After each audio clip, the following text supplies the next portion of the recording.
Shalom, everyone. This is Nathaniel, and we're going to do our Tuesday Bible study.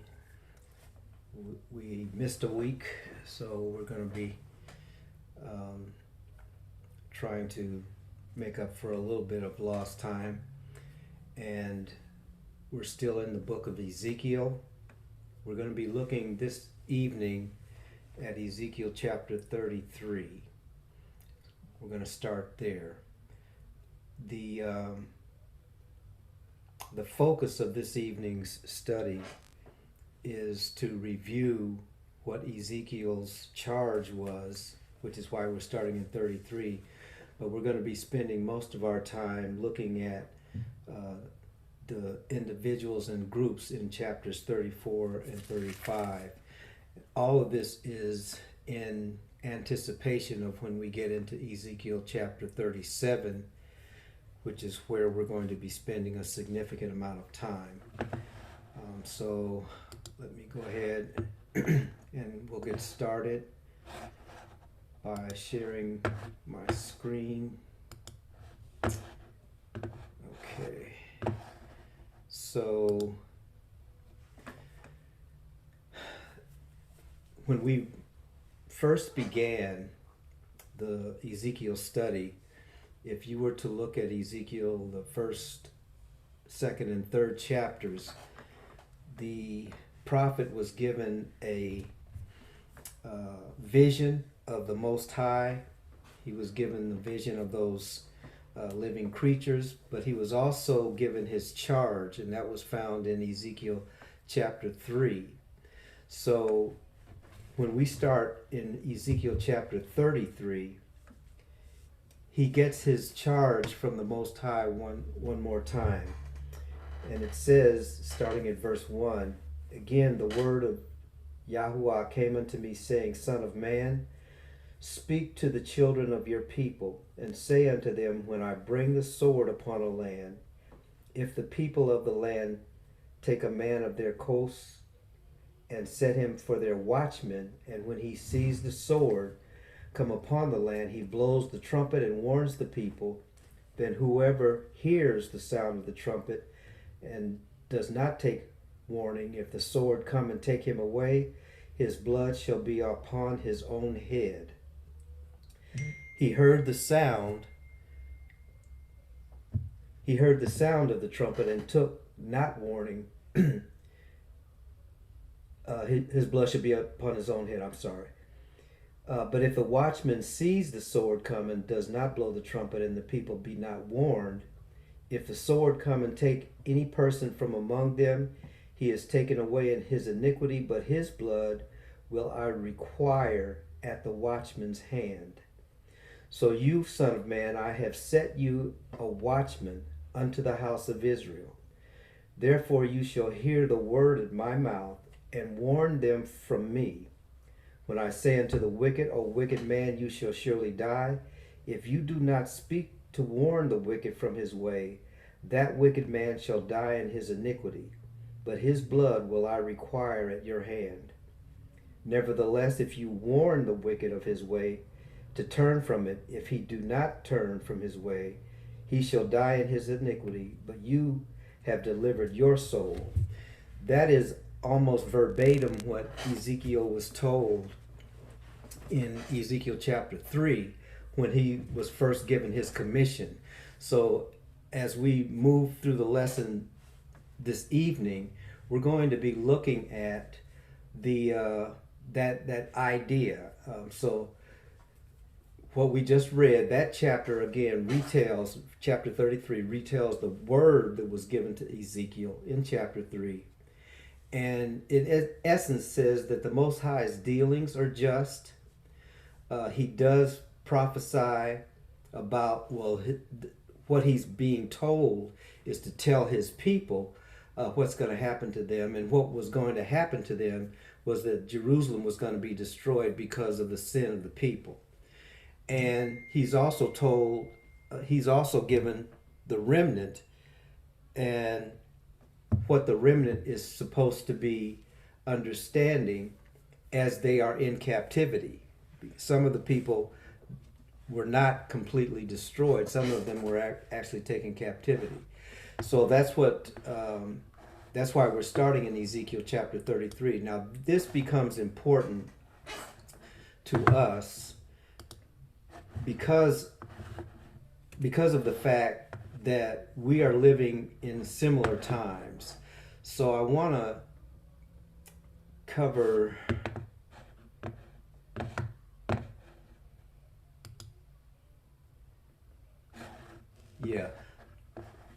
we're going to go to the idea of what Ezekiel was telling actually it was the leadership, because most of the people that Ezekiel was around when they were in captivity in Babylon were people from the leadership class. And so that's why we were also looking at, let me share the screen one more time. We were looking at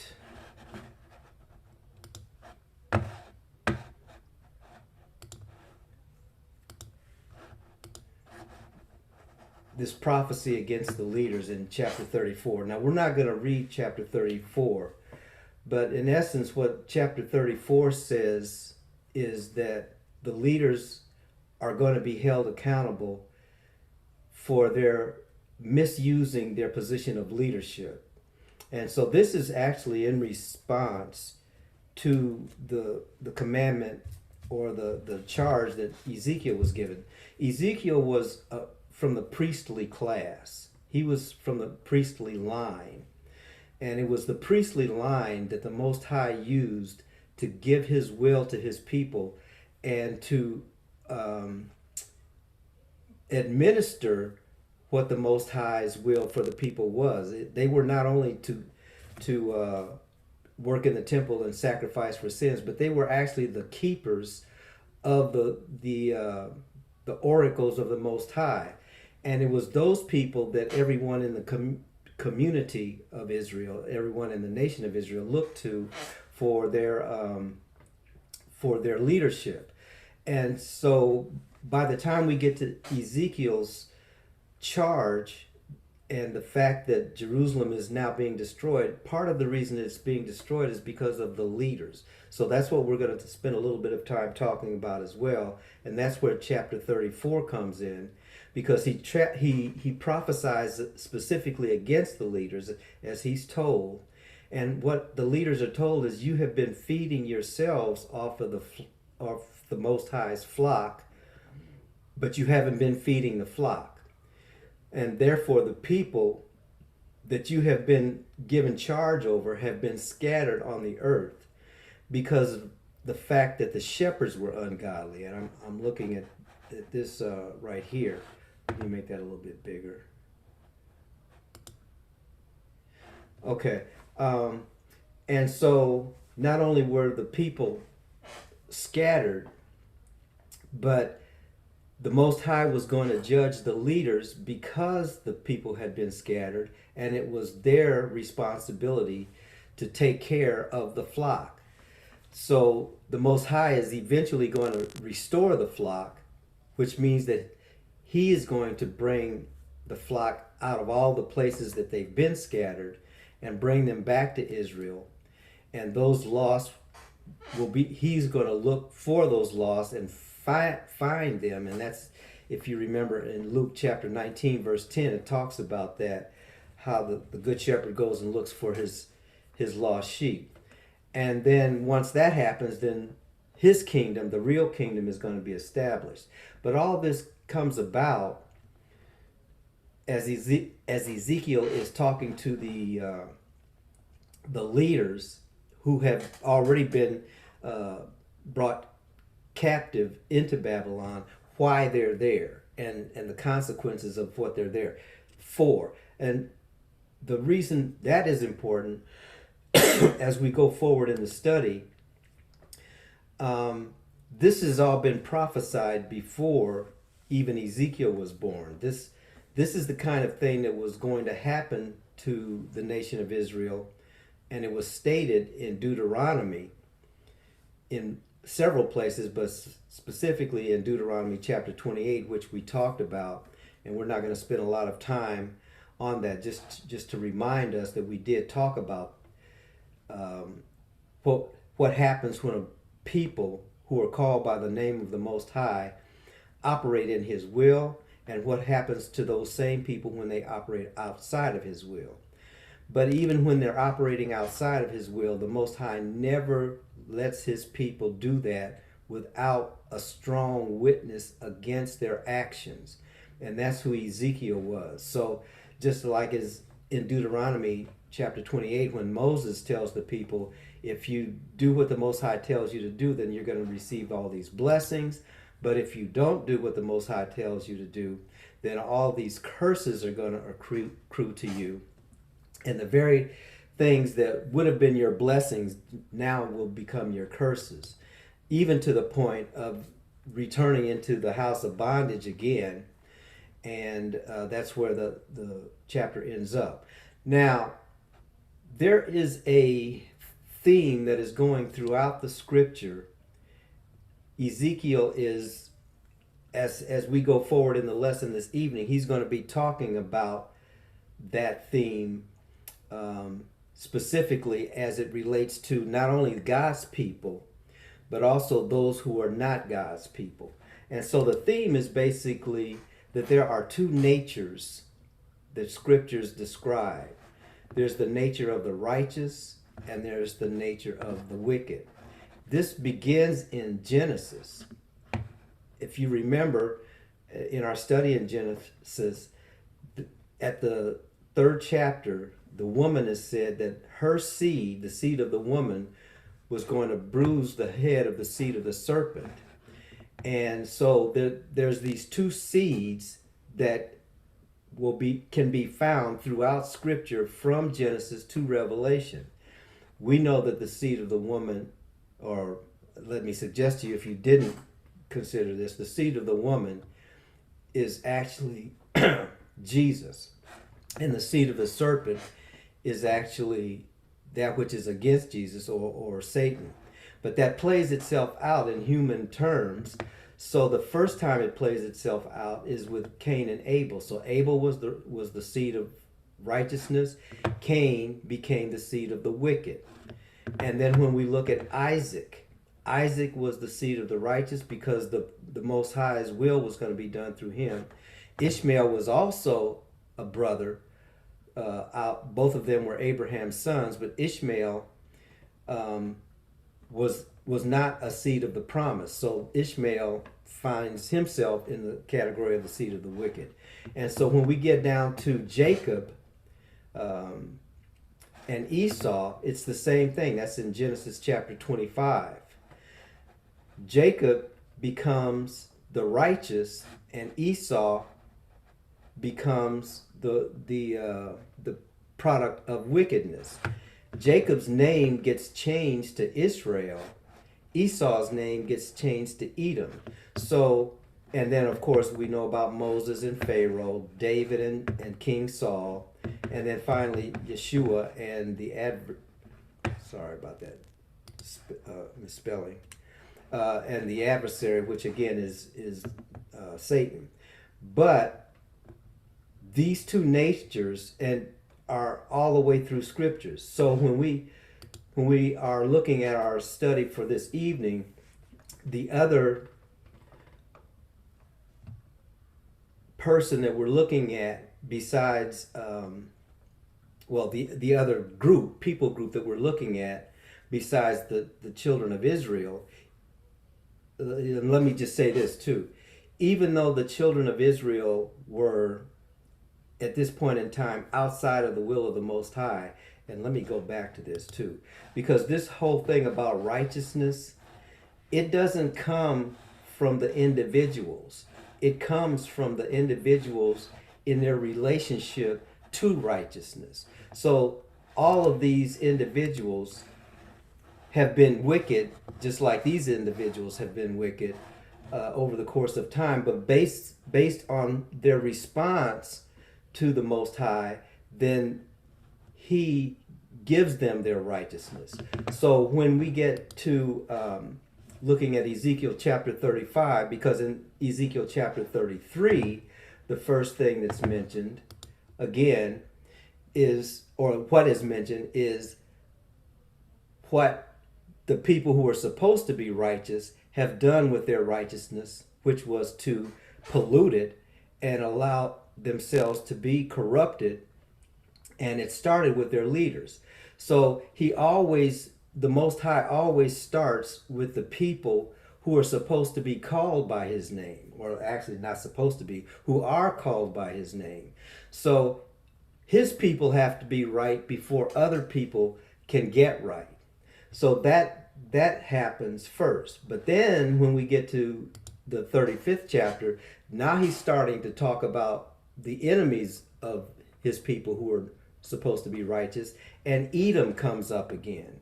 And so in Ezekiel chapter 35 and 36, this is just like Israel was being judged, that there's also the judgment of Israel's enemies, even though the enemies were used by the Most High to bring judgment onto Israel. So Edom, again, as we were looking at here, is actually the brother of Jacob. The Edomites are descendants of Esau, the twin brother, not just brother, but the twin brother of Jacob.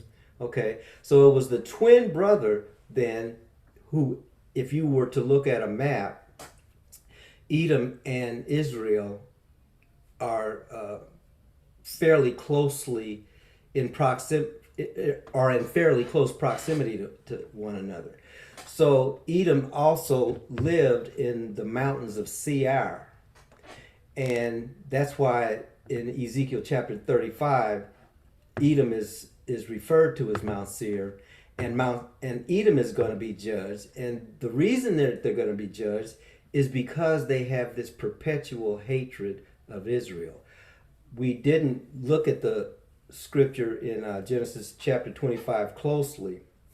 Actually, yeah, we should do that. So, let's see.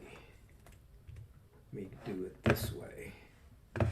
Okay, so we're going to look at Genesis chapter 25. Now,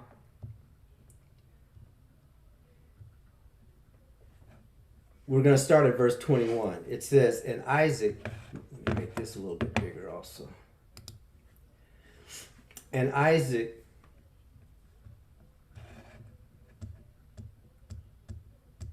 have to get to it again.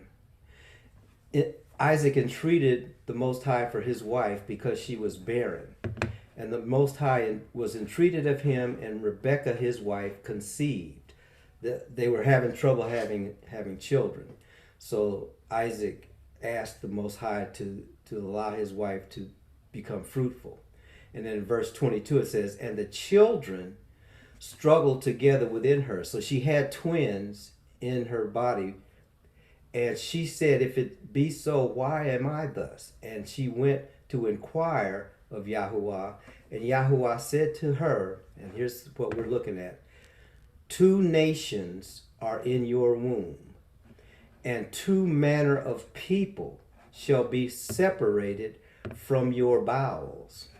And the one people shall be stronger than the other people, and the elder shall serve the younger.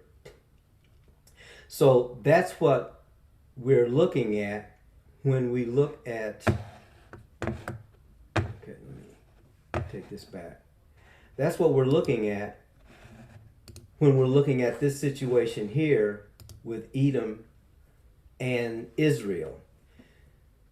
The nation that was the stronger nation at that point in time, and I would suggest to you this is still going on to this day, by the way. The stronger nation is Edom and the Edomites. The weaker or the lesser in strength is Israel. But in the long run, Israel is going to be the nation that rules over his brother. Okay, so that has been prophesied, and Ezekiel is seeing the same thing And so when he prophesies to the Mount of to the mountains of Edom or Mount Seir, he's telling them the reason why they're going to be judged. Because Edom, although he was the firstborn, or Esau, although he was the firstborn, he sold his birthright, and he sold his birthright to his brother. And once he did that, then he lost his birthright. And so from that point on, Esau is trying to get his birthright back. And that's why he's so jealous about, at that point, Jacob, whose name was changed to Israel. That is still going on. So Esau was elated when the Babylonians came in and destroyed Jerusalem, because that meant that he could now have the inheritance that he was supposed to have. And so that's what this is talking about. And once we pick that story up in Ezekiel chapter 35. So this hatred that he had for his twin brother is a perpetual hatred. And that hatred was spoken to while they were still in the womb. So the Most High knew all of these things were going to be happening. So although he used Esau or Edom to punish Jacob or Israel, and more specifically at this point, Jerusalem, because that's where the southern kingdom was, because he used Edom to be one of those who were punishing them, that did not give Edom the right to do the things against his own brother that he was doing. Okay, so their desire was to overtake both Israel and Judah and make that territory theirs, talking about the land of promise. And today the prophecy is being played out even today as the children of the Edomites have taken control over the land of Israel and have called it theirs, just like they were doing. And there's going to come a point in time when the Most High is not going to allow that to continue. Okay, so that's the prophecy that was given against Ezekiel. I'm sorry, against Edom.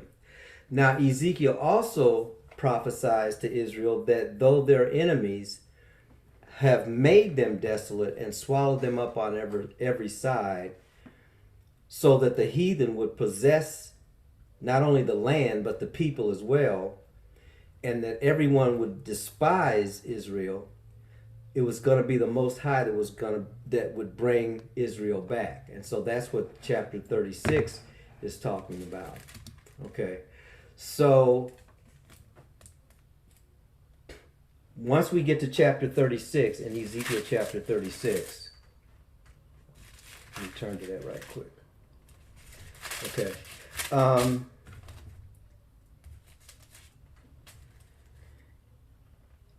Ezekiel is then again told to prophesy unto the mountains of Israel and say to the mountains of Israel, hear the word of the Most High. So even though Israel and Judah have been overrun, he's now given this prophecy, and he says Yahuwah has already spoken against Idumeah. By the way, Idumeah is a version of Edom. So Idumeah is actually the people group that are the Edomites, and the territory that the Edomites had taken over, okay, which didn't belong to them. Okay, so that area, once the Babylonians came in, was called Idumeah. So you're looking at the name Esau is Edom, and it's also Idumeah. Okay, and so Idumeah being another word for Edom, which is another word for Esau, the Most High is again prophesying that he has lifted up his hand, and now these people are going to bear their shame, and Israel is going to shoot forth branches and yield fruit, and the Most High is going to say, I'm for you, and you shall be tilled and sown.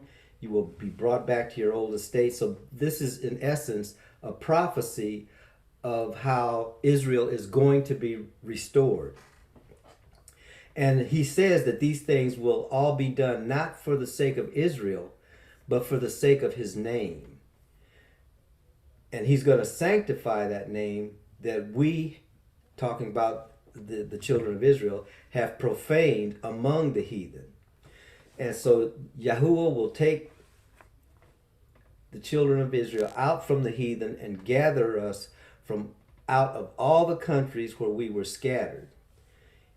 He'll give us a new heart of flesh to take away the heart of stone, and then Israel will remember their own evil ways, loathe themselves, and that is found in Zechariah chapter 12, verse 10, and their land will become like the Garden of Eden. So in the midst of Ezekiel, because, actually a little bit further into Ezekiel, we're in chapter 36 right now, he's telling the children of Israel, I'm going to put you back where I had you in the first place. And this is probably a good time for us to remind ourselves. I'm going to go all the way back up.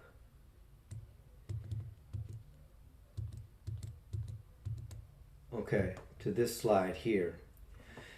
So, Ezekiel, remember we were talking about Ezekiel at a glance. The first three chapters are about Ezekiel the prophet and his commission. We just referenced that at the beginning. But then chapters 4 through 24 are all about the judgment that the Most High is bringing upon Judah specifically, or the southern tribes, Judah, Benjamin, and actually Levite was in there too, because the Levites were still in Jerusalem carrying out their priestly duties. So chapters 4 through 24, that's 20 chapters of here's what's going to happen to you and here's why it's happening to you. Okay, so for 20 chapters he goes through that in Ezekiel, starting at Ezekiel chapter 4 and going all the way up through Ezekiel chapter 24. Then he talks about, and let me finish that thought too. So in those chapters, all of this judgment that is coming upon Judah is being executed by those who are not Israelites. They are the enemies of Israel, Babylon being one of them, but all the other nations around them are also their enemies. So he uses other nations to bring judgment on his people. Now, once he's done that, then chapters 25 through 32 talk about how the Most High's judgment on the nations that came against Israel is also going to take place. So even though Israel was judged for their disobedience and their rebellion, the nations that did the judging, that the Most High used to judge, were also going to be judged. Okay, so whether you were the Most High's people or whether you weren't the Most High's people, judgment is coming on both of those. So in from chapters 4 through 24, it's on Judah, and then from chapter 25 through 32, which is the chapter right before we picked up this evening, that's judgment on the nations. Now, as we go into 33, which we, I didn't mean to do that, which we did, okay, let me do it this way. As we go into 33, we're beginning now to see that the Father is going to restore Israel, but not because of anything that Israel's done, and therefore those people who came against Israel are going to be judged. Okay, so that's how we get to Ezekiel 36. So in Ezekiel 36, he's letting the children of Israel know, not because of you, but because of me, I'm going to restore you as a people, and I'm going to bring you back to the land that I kicked you out of because you were living an ungodly life and profaning my name, to the point that even your worship was a stench in my nostrils. So all of that is what's going on when we're looking at Ezekiel, okay? Up to this point in time, up to chapter 36. So that is a very, very long background into where we're going to be spending most of the rest of our time, which is in Ezekiel chapter 37. Now, this chapter we're going to read. Let me pull that up.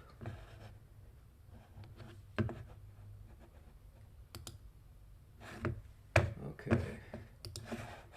So we're going to look at Ezekiel chapter 37, and we're going to start reading at verse 1.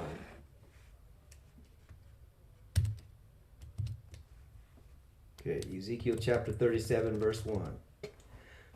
The hand of Yahuwah was upon me and carried me out in the spirit of the Most High, or Yahuwah, and set me down in the midst of the valley which was full of bones, and caused me to pass by them round about, and behold, there were very many in the open valley, and lo, they were very dry.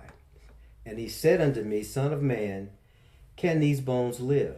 And I answered, O Lord, or O Master, Elohim, you know. Now, we're going to pause there for just a second to, again, give the context. Ezekiel is in captivity, having prophesied to other people who were Israelites, who were in captivity in Babylon, that Jerusalem was getting ready to be destroyed once again. Now, that happened 3 times during the course of this negative interaction between between Israel and Babylon. Okay, so this was the final time. But each one of those times when they were in conflict with Babylon, they were in conflict militarily. Okay, and so the second time when Ezekiel is prophesying, he's telling the people, it's getting ready to happen again because you all will not follow the Most High. What they had been doing, and one of their kings at that particular point in time was leading the charge. They wanted to rely on Egypt to help them out, and help them out to such a degree that they could be out from underneath the thumb of the Babylonians. And so Babylon then came against them one more time. But each time that Babylon came against them, they came against them militarily, and people died. So Israel had an army. It had a large army. And so when Ezekiel is seeing this vision, because he was carried out in the spirit to the midst of the valley, these bones were the army that had been destroyed in battle. All right. So when he's asked, can these bones live? The question is obviously the answer, if you're looking at dead people and the fact that they've been dead so long that you can actually see their bones, the answer is going to be, of course not. But the Spirit is teaching Ezekiel something, and that's what we're going to be looking at. So going now into verse 4, again he said to me, let me read 3 again. He said, Son of man, can these bones live? And I answered, O Master, you know. Again he said to me, prophesy upon these bones and say to them, O dry bones, hear the word of Yahuwah. Ezekiel was a prophet. And if you remember his assignment was to be a watchman on the wall, telling the people when destruction was coming. And if he told them and they heeded the instructions and they heeded the call, they would be saved. If he told them and they didn't heed the call, they would be condemned or perish, but he would save his own soul. Okay, so Ezekiel is very familiar with prophesying, because the prophesying that he did, figuratively speaking, was to people who were dead people, because it was just a matter of time before they were going to be wiped out. And so that was his job, was to prophesy, you're getting ready to be wiped out, you need to repent. All right, so now he's told to prophesy on those bones and say to them, O dry bones, hear the word of Yahuwah. Well, what's the word been up to this point in time? I'm going to destroy you because of your disobedience, but I'm going to bring you back. That's always been the prophecy. Okay, so that's why it's a good thing for us to see Ezekiel in its entirety, because not only are the children of Israel being told, because of your unrighteousness you're going to be destroyed, but regardless, those who did destroy you, I'm going to deal with them too, and I'm going to bring you back. But I'm not going to bring you back for your sake. I'm going to bring you back for my sake. And before the lesson's over this evening, we're going to talk a little bit about what his sake is. So he said, thus says Yahuwah unto these bones, behold, I will cause breath to enter into you, and you shall live. In other words, he's going to breathe the breath of life into them. Okay, not Ezekiel. Ezekiel is just telling the bones. Okay, but the bones will be responding to that which causes life, and that is the Most High. And so then he says, and I will lay sinews upon you, and will bring up flesh upon you, and cover you with skin, and put breath in you, and you shall live, and you shall know that I am Yahuwah. So I prophesied as I was commanded, and as I prophesied, there was a noise, and behold, a shaking, and the bones came together, bone to his bone. And when I beheld, lo, the sinews and the flesh came upon them, and skin covered them above, but there was no breath in them. So just by him speaking the words of the Most High, that's how powerful the words of the Most High is. The words of the Most High cause that which is dead to start assembling itself. Kind of like what happened in the Garden of Eden.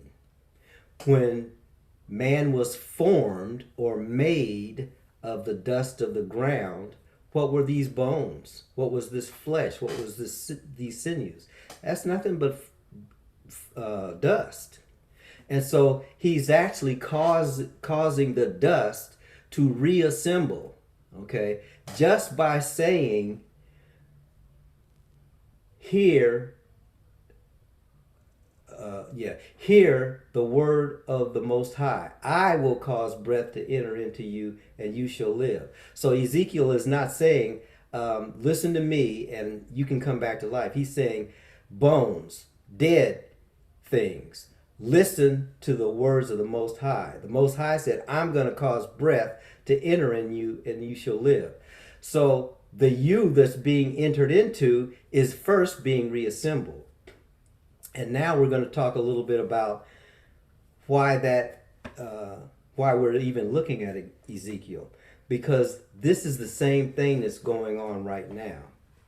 The bones are coming together, the sinews are coming together based on the word of the Most High, based on those who will boldly prophesy that bones, you are going to have life in you again. And so once he says what he is given to say, then he watches these things come to pass, and what he sees is that as he was prophesying, a noise takes place, and a shaking takes place, and the bones come together, bone to bone. And then he sees sinews and flesh come upon them, and the skin covered them.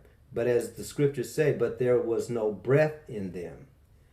So after he's told that, then the Spirit says in verse 9, then he said unto me, prophesy unto the wind. If you look up that word wind, it's ruach. Okay, it's the same word as what we call the ruach hakodesh, or the holy wind, and that is what hovered over the face of the waters in Genesis chapter 1. So he said to me, prophesy unto the wind, prophesy, son of man, and say to the wind, thus says Yahuwah Elohim, come from the four winds, O breath, or ruach, and breathe upon these slain that they may live. So the thing that brings the slain back to life is the word, and it's the wind. The word is the wind is the word, because that's what was prophesied. So the life is in the wind. When we inhale, we are inhaling life, which then gets distributed through our blood, because the life is in the blood, to the rest of the body, so that the body can function and live the way that it's supposed to live. If we're not taking in life, life cannot sustain us. So at this point, Ezekiel prophesies to the wind, and it's the wind that comes and breathes upon the slain that they may live. And then he says, so I prophesied as he commanded me, and breath came into them, and they lived and stood upon their feet, an exceeding great army. See, that's how we know who this was. The very army that was destroyed by the Babylonians is now on its feet again with the breath of life again, and it is an exceeding great army. That exceeding great army was defeated before, now it's been resurrected. So, now we can either speculate on what all of this has to do with us, or we can read on in verse 11 and learn what the Spirit says to him. Then he said to me, Son of man, these bones are the whole house of Israel. Behold, they say, our bones are dried, and our hope is lost. We are cut off for our parts. So, the Spirit is telling Ezekiel, here's what you're looking at. Okay, so he doesn't have to ponder it. The Spirit gives him exactly what he is looking at and why he's looking at it. So he's told, the prophet is told, what your vision is the vision of the house of Israel. Not just some of Israel, the whole house of Israel. In other words, the 10 tribes who are in the north called Israel, but also the 2 tribes in the south who were called Judea. And he's speaking about the entire house, because Israel is supposed to be 12 tribes, not just 10. Okay, and certainly not just 2. So he's letting Ezekiel know that deadness that he's looking at is the whole house of Israel, and is the whole house of Israel is actually speaking even though it's dead. And this is where I wanted to try to relate these scriptures to where we are in our day and time. It says, our bones are dried, our hope is lost, we are cut off for our parts. That is the statement of a people who have no hope. And when a people have no hope, that's the same as being dead. If you're dead, Scripture says the dead know nothing. In order to know anything, you have to be alive. So, this is an analogy of a people group. Well, what does it mean our hope is lost? It means that no matter what we do, no matter where we turn, no matter how hard we try, nothing works out for us. People don't accept us. They don't see us as human beings. They see us as monkeys. They see us as beasts. They even write in their books that that's what we are. And some of the they claim to be Christians. So this hope that's lost cuts us off. And it says we are cut off for our parts. That also has to do with the fact that we are divided. There is no unity. Not only that, we cannot bring unity because we're dead and we don't know how to do it. And so the result of being dead is not having enough. The result of being dead is that our children are in the streets killing each other. The result of being dead is that when we do get something, those who are in power take it from us by force. All of that is the result of being dead. So at the end of the day, there is no hope. We are lost and we are cut off. So the prophet then is told, therefore in verse 12, therefore prophesy and say unto them, thus says Yahuwah Elohim, behold, O my people, I will open your graves and cause you to come out of your graves and bring you into the land of Israel. And you shall know that I am Yahuwah when I have opened your graves, O my people, and brought you out of your graves.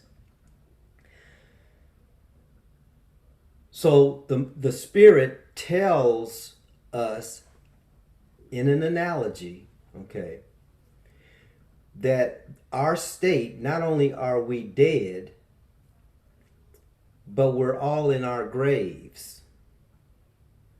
And the job of the prophet is the same job that Yeshua had when he called Lazarus out of the grave. He said, Lazarus, come forth.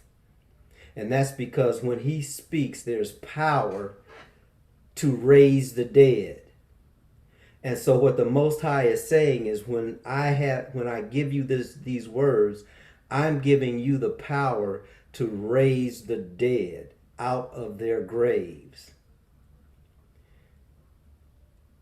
We're going to pause for just a second. Before the Spirit has been spoken over those bones, the scriptures say that there is a great shaking and there is a lot of noise and the coming together bone to bone. Okay?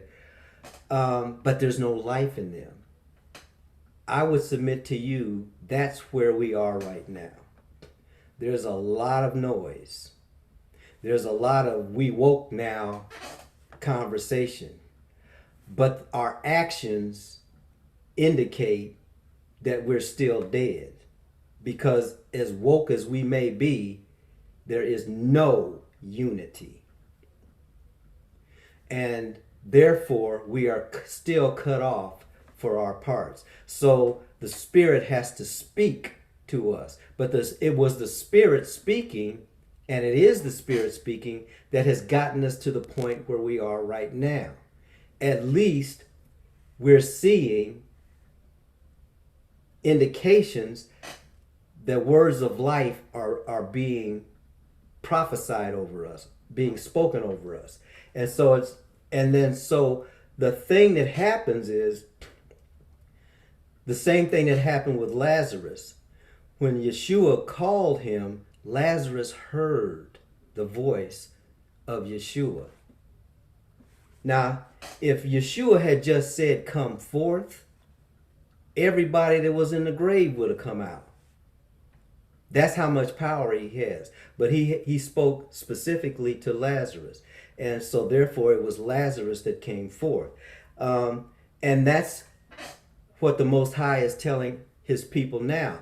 You are called by my name. Okay?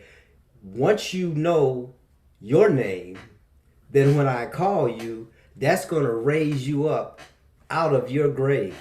And you will no longer be dead. And so again in verse 13, and you shall know that I am Yahuwah when I have opened your graves, O my people, and brought you out of your graves, and shall put my spirit in you, and you shall live, and I shall place you in your own land. Then shall you know that I, Yahuwah, have spoken it and performed it, says Yahuwah. So it's all about what the Most High says. The prophet's job is to just speak what the Most High says, because the prophet has no power in and of him or herself. The power is in the word of the Most High. And it's the word of the Most High that tells his people it's time to wake up.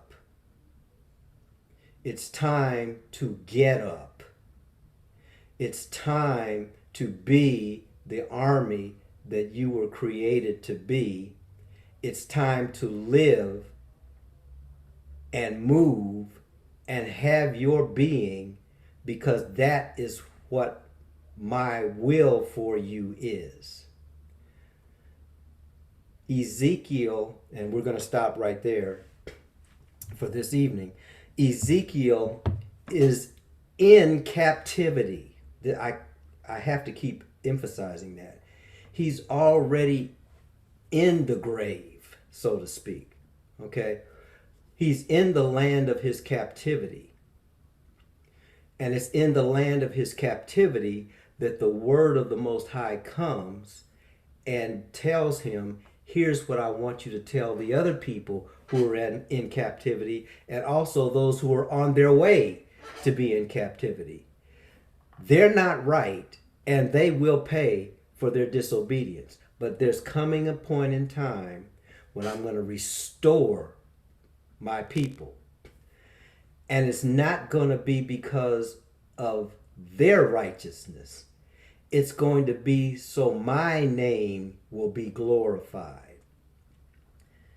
When you look across the planet and you ask the question, what people could this possibly be? I'll leave that up to you to determine, based on what you see and what you see in the Word, who that people is. But whoever it is, it's those who are the despised, not just of one geographical location, not just at one geographical location, but wherever they are, they're despised. And wherever they are, that's where the Most High is going to be bringing them, from whence they are to where they're supposed to be. And it will be for a specific purpose, to bring glory to his name. Okay, so we'll stop there. We left it off at Ezekiel chapter 37, verse 14. Father willing, we'll pick up at Ezekiel chapter 37, verse 15. The word of the Most High is quick, it's active, it's sharp as a two-edged sword. It cuts asunder the soul from spirit, the marrow from the bone. It is a discerner of the thoughts and intents of our hearts. That's true with us as individuals. That's also true with us as people groups. We can fool ourselves, but we don't fool him. He knows who we are, and he knows his plans for us. That's why this is a good scripture for us to end on is Jeremiah chapter 29, verse 11, which says, I know the plans that I have for you, says the Most High, plans for good and not for evil, so that you would have a future and a hope. Those are his plans for us. Our challenge is to receive that and to operate in that blessing so that his name is glorified. We'll say shalom, and should the Father give another appointed time for us to meet, we will do that in Yeshua's name.